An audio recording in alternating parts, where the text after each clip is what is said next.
Untuk membahas bahaya judi online dan dampaknya terhadap rumah tangga, sudah bergabung bersama kami Sosiolog Universitas Indonesia Ida Ruwaida dan Kasubdit Bina Kepenghuluan Kementerian Agama Anwar Saadi. Selamat sore Bu Ida, Pak Anwar. Selamat sore. Ya, selamat sore. Assalamualaikum. Sehat. Terima kasih sudah bergabung. Saya ingin ke Bu Ida terlebih dahulu. Bu Ida, di sejumlah daerah, jadi ini bukan hanya di satu daerah ya, tapi secara bersamaan di beberapa daerah angka perceraian meningkat dibandingkan bulan-bulan sebelumnya. Dan kemudian jika ditelisik lebih detail lagi, mayoritas alasannya adalah faktor ekonomi akibat judi online. Bagaimana Anda melihat fenomena ini? Ya, kalau saya merujuk pada data Peradilan Agama Badilab, itu sebetulnya memang disebutkan ya, saya merujukkan ini memang data 2017 ya. Sebetulnya tidak secara spesifik gitu ya, judi online, tapi memang faktor ekonomi menjadi faktor penyebab perceraian kedua, sesudah yang paling utama itu adalah perselisihan. Nah, tapi kan sebetulnya kita bisa coba kaitkan gitu ya, perselisihan ini bisa jadi karena persoalan ekonomi yang kemudian juga berimbas pada KDRT. Tapi inti utamanya adalah karena persoalan ekonomi tadi bisa dimungkinkan salah satunya adalah judi online atau bahkan pinjaman online, pinjol dan sebagainya. Begitu kalau menurut pendapat saya. Tapi memang nanti Pak Anwar bisa mencoba juga menjelaskan bahwa Kemenak sendiri menegaskan memang ada peningkatan perceraian, itu yang juga jadi penting. Data yang saya lihat itu sebetulnya Kemenak menegaskan dari 2 juta pasangan yang menikah, 10-20% itu memang mengalami perceraian. Nah, penyebabnya tadi sebetulnya yang saya sampaikan memang cekcok karena faktor ekonomi dan kemudian juga karena faktor KDRT dan lainnya yang sebetulnya menurut saya satu dan lain penyebab itu bisa saling terkait. Begitu Mbak Stefani?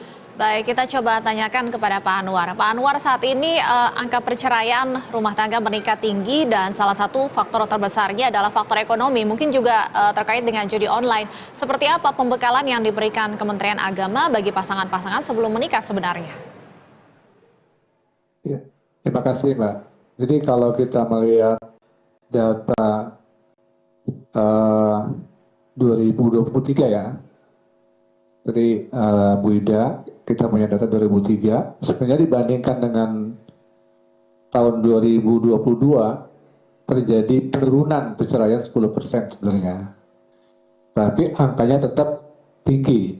Jadi kalau 2022 itu sekitar 516 ribu kasus perceraian. Nah di 2023 turun sekitar 490 ribuan ya.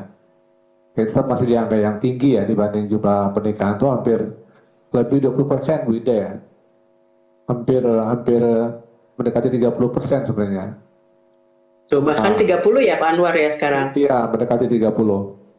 Nah kalau dilihat dari data yang dikeluarkan Badan Peradilan Agama secara nasional, memang penyebab pertama itu adalah pertengkaran, percekcokan yang terus-menerus menyebabkan orang bercerai. Tapi kalau di breakdown lagi, kenapa orang bertengkar, kenapa orang cekcok? Nah itu salah satu pemicunya karena salah satu pasangan melakukan perjudian online. Nah judi ini sebenarnya mau online mau offline dua-duanya haram kan, secara agama ya. Jadi tidak berarti yang offline itu boleh, tetap aja itu merusak rumah tangga. Betul. Yang offline, yang online dua-duanya merusak. Nah beberapa kasus konsultasi keluarga yang dilakukan oleh teman-teman di KUA maupun di lembaga seperti misalnya Badan Penasehatan Pembinaan Perceraian Perkawinan, itu memang banyak kasus pihak istri mengajukan konsultasi karena suaminya abai terhadap urusan keluarga. Jadi banyak pos-pos yang harusnya untuk pembiayaan keluarga, biaya hidup sehari-hari, untuk sekolah anak, itu semua nggak bisa teralokasikan karena suaminya berjudi. Kemudian ini menjadi pemicu pihak istri karena malu juga suaminya berhutang sana sini kan. Jadi kemudian istrinya yang kena dampaknya, akhirnya pinjam istrinya ke orang tuanya untuk menutupi kasus suaminya sudah berjudi online juga pinjam online, jadi double ini. Jadi keluarganya jadi seperti itu, memiliki gangguan yang luar biasa. Baik. Bu Ida, lantas sebenarnya bagaimana kita bisa membentengi rumah tangga yang berpotensi untuk hancur? Bagaimana kemudian membentenginya dari judi online? Ya, saya kira sih sebetulnya kan memang kerentanan keluarga dari tahun ke tahun itu memang semakin tinggi begitu ya. Nah, oleh sebab itu sebetulnya pemerintah itu sebetulnya punya program ketangguhan atau ketahanan keluarga. Nah, yang saya kira ini menjadi sangat penting yang tidak hanya bisa dimulai dari bimbingan pranikah. Kalau menurut saya itu sudah terlambat gitu ya. Oleh sebab itu waktu itu saya sampaikan ya bagaimana kemudian orang jauh-jauh hari, anak-anak muda kita itu sebetulnya mendapatkan gambaran tentang bagaimana sebetulnya membangun keluarga yang tangguh. Karena apa yang didefinisikan sebagai keluarga yang tangguh adalah kemampuan mereka mengelola sumber daya, kompetensi mereka mengelola sumber daya, dan mereka tahu tujuan arah atau perkawinan itu sendiri mau dibawa kemana begitu. Nah, ketika kita berhadapan dengan situasi yang ada saat ini, itu kan mengindikasikan bahwa kemampuan mereka di dalam mengelola sumber daya yang pastinya ada yang terbatas, itu sebetulnya menjadi pertanyaan. Nah, akibatnya apakah kemudian judi, saya sepakat dengan Pak Anwar, jangan hanya menekankan pada yang online, tapi juga judi offline, kemudian juga pinjol dan sebagainya, itu sebetulnya menjadi bagian yang penting untuk kemudian bisa disikapi begitu. Bagaimana ini, apakah mereka memang siap? Jadi secara sosiologis sebetulnya memang perlu ya, kita menyebutnya sebagai perlu ada sosialisasi antisipatoris bahwa mereka-mereka masuk ke lembaga perkawinan itu memang dengan pengetahuan, pemahaman, dan kompetensi yang memadai begitu. Kurang lebih seperti itu ya, salah satu upaya di dalam konteks bagaimana mencoba membangun keluarga-keluarga yang tangguh, termasuk di dalamnya adalah komunikasi. Karena dari data Badilak tadi kan, perselisihan, pertengkaran itu bukan hanya karena ekonomi atau karena salah satu pihak tidak berkomitmen terhadap apa yang menjadi tanggung jawabnya, tapi juga lebih karena faktor komunikasi yang sebetulnya juga tidak mudah dibangun oleh pasangan-pasangan tersebut, atau bahkan keterlibatan keluarga besar di dalam kondisi jalannya perkawinan yang ada begitu. Tuntutan ya, saya kira dengan misalnya isu sandwich generation, jadi ini kelompok muda ini kan juga menjadi salah satu isu bahwa mereka bertanggung jawab ke atas maupun ke bawah gitu. Meskipun itu kemudian apakah berkorelasi langsung dengan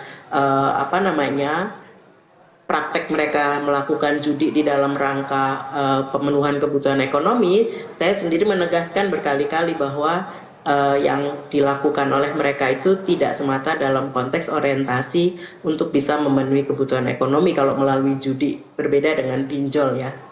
Saya kira demikian sih Mbak Stefani. Bu Ida, kalau dari sisi regulasinya sebenarnya harus seperti apa sih supaya bisa menimbulkan efek jera? Sepertinya sampai saat ini kok masih tinggi begitu ya angka pemain judi online di Indonesia. Bahkan kadang-kadang pemain judi online ini masih disebut sebagai korban.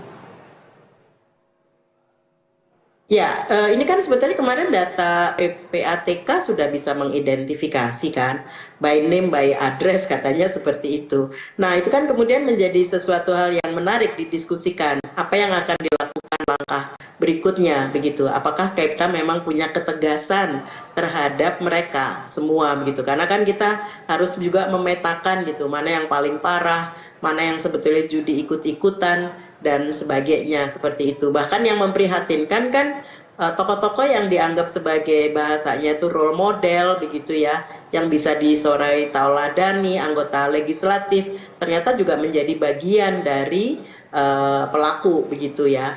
Termasuk kemudian juga oknum-oknum penegak hukum dan sebagainya. Saya kira ini juga jadi penting ya untuk kemudian bagaimana sinergitas di dalam upaya mengatasi, karena ini udah unsur kuratif ya, beda dengan yang tadi saya sampaikan lebih ke konteks preventif. Kalau kuratif ini nggak akan mungkin bisa dilakukan tanpa ada keterlibatan dan ketegasan dari berbagai pihak, dalam hal ini adalah negara begitu. Baik, Pak Anwar, lantas ke depannya akan seperti apa bentuk kolaborasi antara Kementerian Agama dengan kementerian-kementerian lainnya untuk mencegah terjadinya judi online khususnya di lingkup keluarga?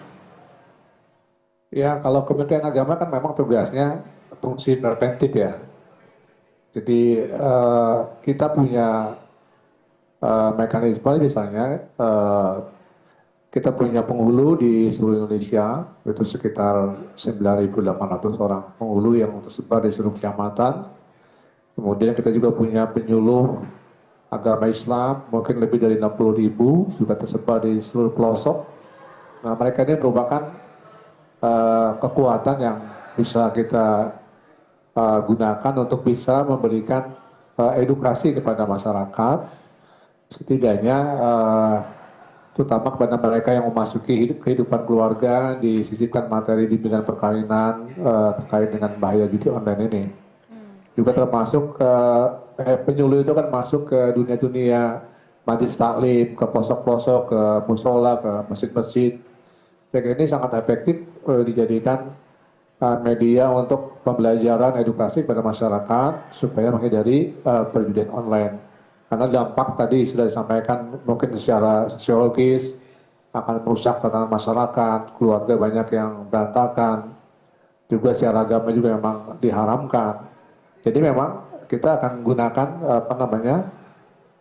sumber daya yang kita miliki dari KUA di seluruh Indonesia dengan penghulu dan penyuluhnya untuk memberikan edukasi kepada masyarakat. Dan kita juga akan segera menerbitkan ya. Pak Menteri Agama sudah menerbitkan surat edaran terkait dengan